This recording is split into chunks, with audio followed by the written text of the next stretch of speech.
Par ko tu gribētu kļūt? Iedomājies sev pensijas vecumā, sēžam šūpuļkrēslā un baudām saulainu dienu. Kurā vietā uz pasaules tu atrodies, kad to iztēlojies? Ko tu redzi sev apkārt? Kādi cilvēki ir ap tevi? Vai viņi tev kaut ko jautā? Tagad iztēlojies, ka kāds pienāk klāt un saka, pastāsti man lūdzu par savu dzīvi, kas izdevās, bet ko tu būtu gribējis darīt citādāk? Pierakstīji vai uzskicēji vīziju par savām vecumdienām. Šī ir viena no ilgtermiņa mērķa uzstādīšanas metodēm. Lai gan tas ir kā sapnis vai fantāzija, tas arī ir veids, kā nospraust vispusīgus mērķus savai dzīvē. Iespējams, tev radās idejas par to, ko gribētu dzīves laikā izdarīt, bet varbūt tu saņēmi drosmi nebaidīties rīkoties jau tagad.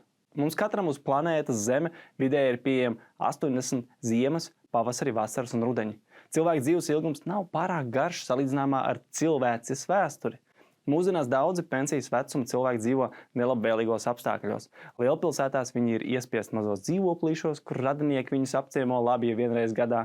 Tāpēc ir vērtīgi padomāt par savām vecumdienām. Nedomāju, ka tu sev iztēlojies tādas vecumdienas, kā es tikko aprakstīju mazos dzīvoklīšos. Tāpēc ļaujies domu lidojumam un vizualizē savu dzīvi tālākā nākotnē. Jo trāpīt mērķi ir iespējams vien tad, ja zini, kur tas atrodas. Uzdevums. Pieraksti vai uzskicē vīziju par savām vecumdienām.